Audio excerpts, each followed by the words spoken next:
Yan, magandang araw po sa ating lahat, sa ating pong mga ka-idol, sa ating din pong mga ka-adventure, syempre, sa ating pong mga ka-journey.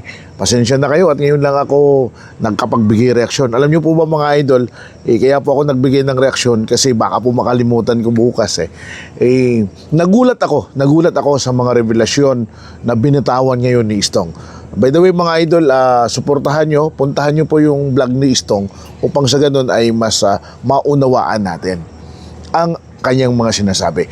Yung title po na kanya is sinabi na failure daw ang ka-business. Failure yung mga kagwang ayon kay ka-business. Okay, gusto ko rin namin sa inyo mga idol na itong reaksyon ay hindi po ako basher ng ka-business. No?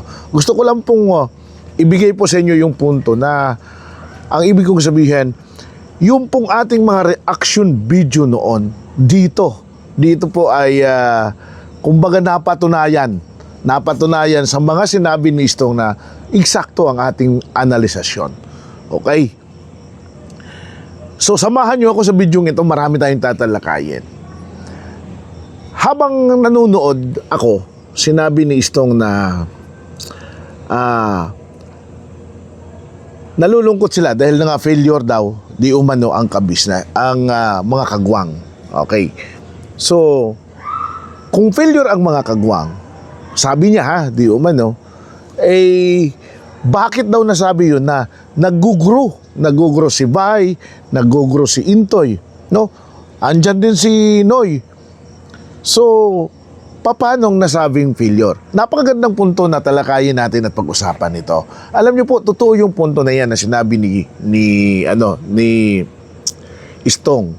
Kasi paano mo nasasabi na failure ang mga kagwang ngayong nakikita natin yung pag-usbong ni Entoy, ni Bay, at saka ni Kuya Noy. Siguro mga idol, malaki ang pagkakaiba lang ni Kuya Noy, ni Intoy at ni Bay. Bagamat pareha silang umalis, pero malaki ang pagkakaiba. Bakit? Ito po si Intoy, direktang nanahimik na lang, wala siyang sinabi. Basta totally kumalas siya, umalis siya.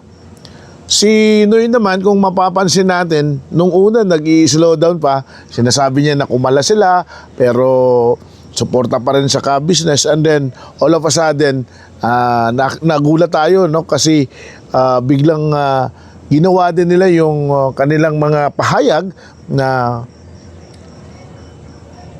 umalis na sila, totally umalis sila sa ka-business. Dito naman kay Bay, kung inyo pong matatandaan, mayroon tayong reaction video at sinabi ko doon sa reaction video ko na darating ang araw mag-grow si Bay. Mag-grow si Bay. Bakit? Kasi ang nakikita kong pamantayan, madaming mga sponsor ang gusto na direktang ibinibigay nila sa tao o sa sino mang gusto nilang bigyan yung kanilang pagtulong. So nangyari nga. Pero hindi ako tumuloy kasi magpa-part 2 pa sana ako noon nagkaroon ako ng obstacle muna. Kailangan ko munang magmanman. Kaya hindi ako nakapag-react.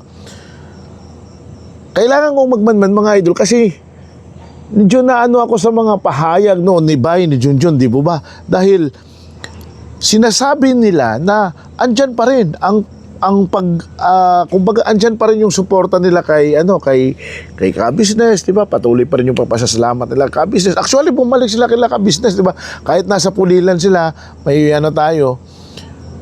And then, nagulat na lang tayo dahil after nung birthday, yun, medyo nakita na natin, no, yung medyo, sabi nga nagdamdam si Bay dahil walang ka-business family na bumisita doon sa birthday ni Bay, which is expected. Kaya sabi nga ni Junjun, naghahanda siya dahil doon. And then, nakita na lang natin, may announcement na po ang ka-business na wala nang kagwang. Okay. Bakit ko nabanggit ito? Kasi mahalaga po ito doon sa pinag-uusapan. na ikinukonekta natin doon sa pahayag ni Istong na failure nga ba ang kagwang? Di po ba? So, habang nagkikwento itong si Bay, habang nagkikwento itong si Istong, nalilito ako paano mga idol, na i-excite ako. Okay. So, habang nagkikwento itong si Istong, isa sa pinatutuhanan niya, no? Yung sabi nga niya na siguro nasaktan lang si Kabisnes kasi nag-alisan. At isa sa pinatutuhanan niya na kaya sila umalis dahil nga na-issue doon sa nangyari kay Papa Dins nung issue about 40K. Ano po, na nawala. So kung makikita at babalikan ninyo, inulan ako ng batikos ng mga iilang Kabisnes supporters dahil nakikisaw-saw daw ako sa issue dahil binigyan din natin ng reaction ito. At talagang ipinahayag ko ang aking sentimento kay Istong dahil siya ang nabera noon. Ano po? So, tama din ang naging analysis natin na ang pag-alis ni Istong ay dahil din sa issue nito. Siya na rin mismo ang nagsabi. No? So, doon sa mga sinabi ni Istong, mga idol, mayroon siyang sinabi na, isa din na sinabi niya na, mayroon pagkukulang ang Kabisnes. May pagkukulang si Mr. Kabisnes. Bakit? Kasi sabi niya, kapag may naiisip si Kabisnes, kaagad ini-execute niya kahit ang epekto nito ay, kumbaga, kahit against sa mga damdamin ng mga kagwang. Puntahan nyo ang kanyang mga sinabi. Ayaw ko kasing mag-clippings. Ayaw ko magbigay ng clippings, mga idol, kasi at least para yung sinasabi ko ay yung galing sa ano ko. Pero puntahan nyo ang reaction ni Istong. Okay. So,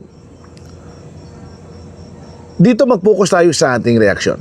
Una, noong pong nagbigay ako ng reaction kay Bay, dito tayo kay Bay.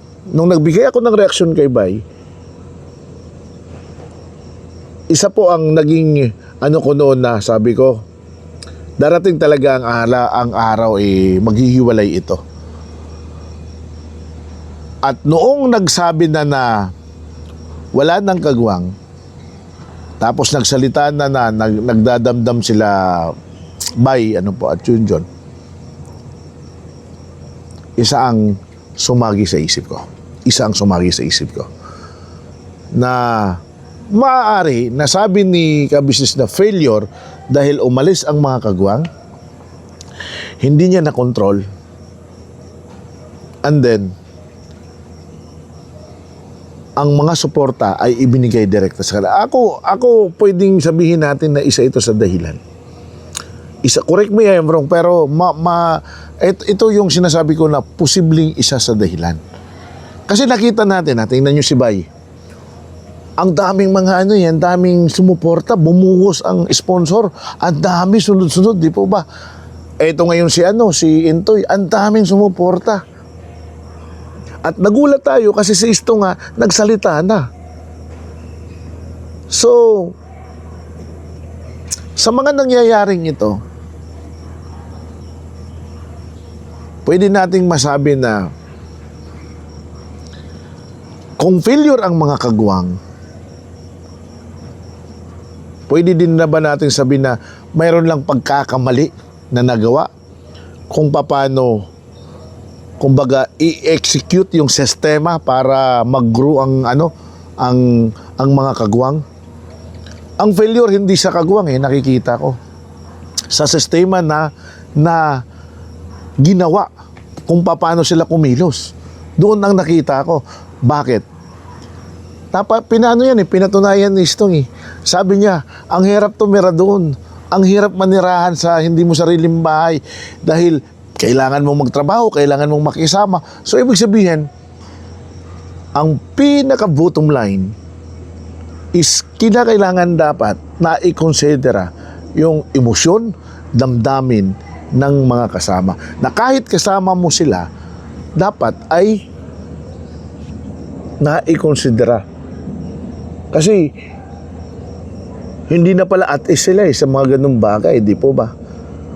Ngayon, nangyari na ito. Ano yung magiging? Kasi, eto na nangyari na ito. Ano yung magiging? Ako ang nakikita kong prediction dito is talagang susuportahan ng mga ng mga tao itong mga kagwang. At malamang si Istong dito makakuha ng na napagaling magreaksyon ni Istong Parang kung ito yung nis na napupuntuhin niya pwede. Di po ba? Kasi at least yung kanyang mga sinabi nakakagulat. Di po ba nakakagulat? Dahil lahat ng mga revelasyon niya, rason kung bakit lumayo siya, sinabi niya doon. At yung mga punto de vista na sinabi ni Istong, nasabi natin doon sa ating mga previous na mga reaksyon. So, kumbaga yung ating tinahak na analysis, sakto. Sakto yun. Ngayon, ano pong magiging ganap? Hopefully, kaabang-abang ito mga idol, no? Kaabang-abang ito kasi nakikita natin, si Bay, tuloy-tuloy na yung kanyang ginagawa, tuloy-tuloy yung kanyang vlog. Ang pagkakaiba nga lang, sabi ko, di ba, si Bay at si Intoy, kasi si Intoy, basta tuloy lang siya, nag-grow. Si Bay naman, andyan si Junjun sumasagot siya sa comment section. Ang nakakapagtaka lang doon, kasi sila Junjun ngayon ay binabato na ng mga basher sa comment section. At kung titingnan mo yung mga nagbabash sa kanila, madami diyang followers ng ka-business. Bakit nagkaganon? Bakit nagkaganon yan? Di po ba? So dapat ako para sa akin kung failure, sabi natin ng failure ang kagawang, ako hindi ko masasabing hindi sila failure. Suporta ako doon sa sinabi ni Istong na hindi failure kasi nag-grow. Tama. At dapat, kung umalis man sa puder, itong mga kagawang na ito at nag-grow, legacy pa rin yun na iiwan kahit hanggang sa dulo ng kamatayan. Dahil hindi naman sila magiging ganun kung hindi naman talaga sila nag-grow dito sa ka-business, di ba? That is legacy. Kung ituturing lang na kung hindi lang magiging negative ang acceptance nito para kay ka-business, kahit nasaktan siya, na iniwan siya ng mga kagwang, hindi lang niya idaan sa negative na pamamaraan. Kung sa akin lang sasabihin ko, okay. Kasi, di ba noon binabanggit niya, okay lang. Grow kayo, magpatuloy kayo, mag-grow kayo, mamayagpag kayo ng ganyan. So, ano yung ibig sabihin ng mga sinabi niya noon? Panoorin nyo yung kanyang mga previous na live.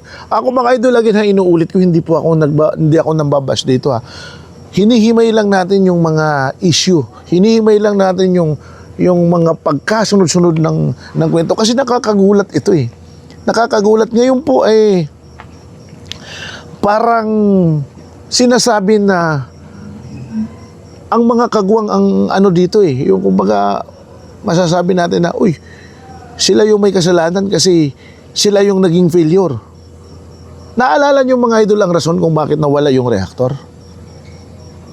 Kami rin ang sinisi noon, di po babalikan lang ninyo. Kami yung sinisi noon doon sa premonition. Premonition ba tawag doon? Ano ba yun? Realization. Di ba? Pero nung lumabas si Annalisa, nagsalita na ako, iba yung naging punto. So, siguro para sa akin, ganito lang kasimple yan Iwasan lang natin yung mga double standard. Manindigan tayo sa paninindigan na tama. Huwag yung double standard. Ang ibig sabihin ng double standard, mga idol, yung magbibigay ka ng isang pahayag, tapos titingnan mo kung ano yung magiging reaksyon ng tao. At kapag ang reaksyon nito ay negatibong tinanggap ng tao, may kasunod na mga pahayag na naman na ito, ganito, ganon. Dapat kung ano yung sasabihin ay yun na dapat ang paninindigan. Hindi pwede na nagiging double standard. So, para sa akin, itong mga kagawang nito, hindi ito masasabing failure. Si Intoy Sabi ko nga sa inyo, si Intoy, by 2026 nga ang prediction ko, di ba lalaki? Ayan, nag-grow. Ang dami ng mga nangyari kay Intoy ngayon. Ang dami ng mga nangyayari kay Intoy. Kay Bay, saglit pa lang ha. Saglit pa lang na umalis, pero ang dami nang nangyari sa kanya. Kasi bumuhos ang mga biyaya. Maniwala kayo, sa susunod, baka ho ang bumuhos ang biyaya kay Istong naman. At ako, para sa akin, kung ako ang nagpalaki nitong mga taong ito, hindi ko sasabihin failure. Pagmamalaki ko na naging ganun sila dahil sa akin. Ganun dapat. At magiging masaya ako sa accomplishment, sa narating, anuman ang kahinatnan, saan man sila abutin. Magiging masaya ako na, okay. Ito sila, dito sila nanggaling. Kahit na hindi nila kilalanin ang counterpart na ginawa ko. O, di ba? Ganun. Kasi, di po ba kung sabi nga ang mapagmataas ibabagsak, yung mapagpakumbaba itataas. Kung yung mga kagwang ay mapagmataas sila, di ibabagsak sila, bahala sila sa buhay nila. O, di ba ganun ang masasabi? Pero tingnan nyo ang grow. Tingnan mo yung nakita ko yung naging factor kung bakit. Halimbawa, sila Intoy ang factor na nagdala sa kanila para magsumikap is nilabanan nila yung negative impact ng mga basher, at pinakita nila na ito sila. Kaya nila. Kaya nga ho, na-issue sila na, uy, tika, may nagsasabi na mayabang sila. Ako, para sa akin,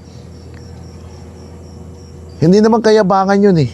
Gusto lang nilang ipakita na ito kaya din nila. At, ayun, nalusutan nila eh. Nagawa nila. Si Kuya Noy, bagamat dumadaan si Kuya Noy ng maraming mga problema. Bagamat si Kuya Noy ay dumadaan ng maraming mga pagsubok, pero nakikita natin still moving, kumbaga. Nakakapag-charity nga sila eh, di po ba? No? So, growing pa rin. Si Bay ngayon, ang laki ng pinagbago, ang daming buhos ng suporta.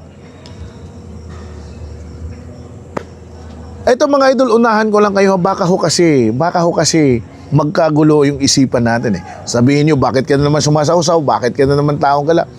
Kasi ito nga po yung reaksyon na ginawa natin eh. Ito po yung serious na reaksyon. At nanahimik tayo kasi nagmatsyag tayo, and this is it. Si Istong ang nagpatunay ng lahat ng ating mga sinabi. Si Istong ang nagpatutuo doon sa analisasyon natin. Panoorin nyo po yung video at reaksyon ni Istong, mga idol. Panoorin nyo. Nakakagulat ang kanyang mga sinabi. At may tapang, may tapang siya na sinabi niya yun. So, isa sa nagustuhan ko sa mga sinabi niya, yung sinabi niya na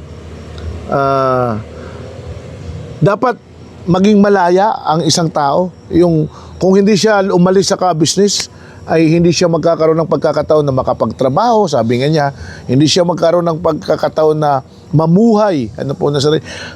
Totoo yun, kasi sabi pa nga, get out from the box. Hindi ka robot na basta na lang program na ito yung dapat gagawin mo, ito yung dapat gagawin mo. Di po ba? Hindi ka robot. Dapat tao ka.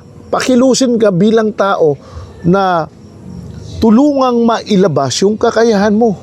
At kapag nagkaroon ka na ng pagkakataon na magsulo, din let go na yan. Paliparin mo, at least, para sa akin, sabi ko nga, masasabi ko na, uy, ako ang pinagmulan yan, sa akin nang galing yan. Hindi sila maging ganun kung hindi dahil sa akin. O ngayon, pinagbabato pa ng na sasabihin, kasi kayo, hindi kayo marunong nang tumanaw ng utang na loob. Paano mo tatanawin ng utang na loob na mismo ang taong humubog sa kanila ay sinabi na mismo na failure? Ano po ba ibig sabihin ng failure? Walang kwenta. Hindi nag-grow. Hindi nag-success. Hindi nagtagumpay. Sa anong bagay? Kayo mga idol, kung kayong tatanungin, sa anong bagay naging failure ang mga kagawad? Kung kayo po ang tatanungin, nararapat ba silang tawaging failure? So mga idol, hanggang dito lang muna no, at 20 minutes na po ang ating reaksyon. Hayaan nyo dugtungan sa pamamagitan ng comment section. Please do comments upang sa ganun mga idol, malaman ko rin na ang inyong mga sasabihin. And then, hayaan nyo na sa susunod po ay mas palalimin pa natin ito. Very interesting po ang topic na itong mga idol. Hindi dahil sa nakikisaw-saw tayo, kundi dahil itong mga taong ito, ipinaglaban din natin nung nandoon tayo. And this time, babalik na rin tayo sa punto na kailangan natin ipaglaban din sila. Kailangan din natin na samahan sila ngayon. Kailangan natin samahan sila sa kanilang mga emosyon. Nasasaktan sila eh. Nasasaktan sila. Sige nga po, paki-comment nga po dyan mga idol kung sakali man. So hanggang dito lang po muna tayo. 20 minutes po. Maraming salamat kung nakarating ka dito. Maraming salamat po sa inyong pagsama. Okay? So hanggang sa susunod po mga idol. Please do click and follow Taong Gala para po sa ganun ay maging updated kayo sa susunod pa nating mga video. God bless and magandang araw. Good evening po sa lahat.